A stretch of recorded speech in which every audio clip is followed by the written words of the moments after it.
لیکن جیسے کلیسیا مسیح کے تابع ہے ویسے ہی بیویاں بھی ہر بات میں اپنے شوہروں کے تابع ہوں۔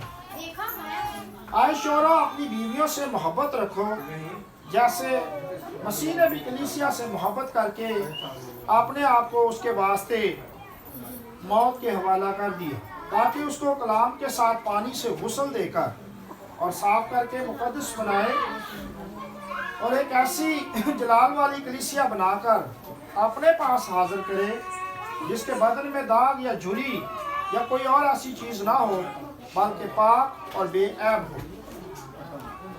اسی طرح شوہروں کو لازم ہے کہ اپنی بیویوں سے اپنے بدن کی مانند محبت رکھے۔ جو اپنی بیوی سے محبت رکھتا ہے وہ اپنے آپ سے محبت رکھتا ہے، کیونکہ کبھی کسی نے اپنے جسم سے دشمنی نہیں کی بلکہ اس کو پالتا اور پرورش کرتا ہے جیسے کہ مسیح کلیسیا کو، اس لیے کہ ہم اس کے بدن کے عضو ہیں۔ اسی سبب سے آدمی باپ سے اور ماں سے جدا ہو کر اپنی بیوی کے ساتھ رہے گا اور وہ دونوں ایک جسم ہوں گے۔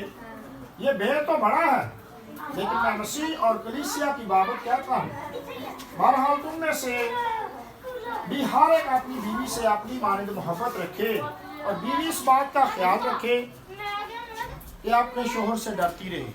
خدا کے زندہ پاک مقدس کلام کے پڑھے اور سنے جانے کے وسیلہ سے خدا ہم سب کو برکت بخشے۔ ابھی ہم نے خدا کے کلام مقدس میں سے چند آیات مقدسہ کو افسیوں کے نام پر اس رسول کے خاتمے سے پڑھا۔ یہاں پر لکھا ہے، آئے بیویوں اپنے شوہروں کی تابع رہو۔ یہ پہلا حکم ہے جو بیوی کو دیا گیا ہے کہ اس نے اپنے شوہر کے کیا رہنا ہے؟ تابع داری کے اندر رہنا ہے۔ خدا کی یہ مرضی ہے، خدا کا یہ کلام ہے، کیونکہ شوہر کو گھر میں کیا قرار دیا ہے؟ سر، یعنی وہ گھر کا سربراہ ہے، اور بیوی کے لیے یہ کہا گیا ہے کہ وہ اپنے شوہر کے کیا رہے؟ تابع رہے، تابع داری کے اندر۔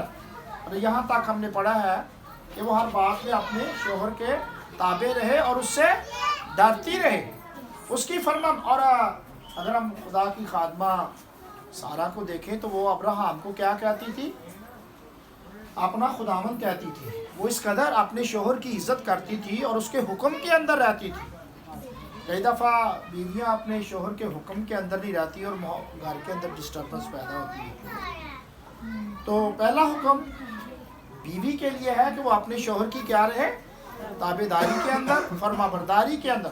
اور ساتھ ہی یہ کہا گیا ہے کہ آئے شوہروں تم اپنی بیویوں سے کیا کرو؟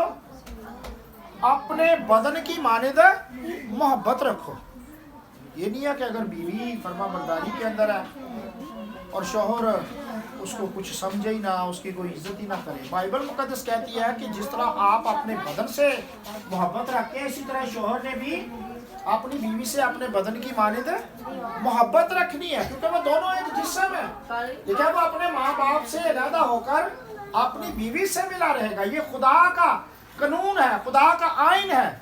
اور آج جب یہ بیٹا اور بیٹی ایک نئی زندگی کا آغاز کرنے والے ہیں تو میں ان کے لیے یہ خدا کا کلام ہے کہ یہ خدا کے کلام کی بنیاد پر اپنی زندگی کا آغاز کرے، اور بیوی کے لیے یہ لازم ہے کہ وہ اپنے شوہر کی تابعداری اور فرما برداری کے اندر رہے، اور اسی طرح شوہر کے لیے ہے کہ وہ اپنی بیوی سے اپنے بدن کی مانند محبت رکھے۔ لکھا ہے کبھی کسی نے اپنے بدن سے دشمنی نہیں کی بلکہ اس کو پالتا ہے اور اس کو پوستا ہے، اس کی رسپیکٹ کرتا ہے۔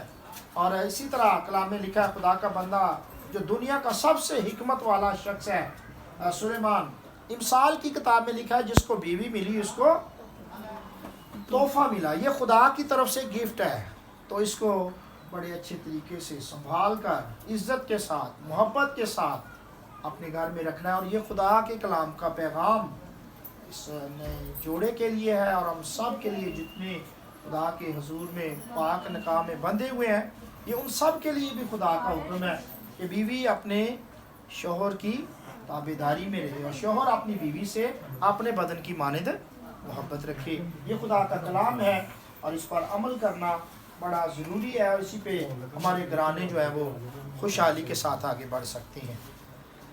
اور نکاح کی باقی ماندہ جو خدمت ہے، سکرامنٹ ہے، اس کے لیے میں چاہوں گا مسٹر ذوالفقار صاحب کا سوال ہے.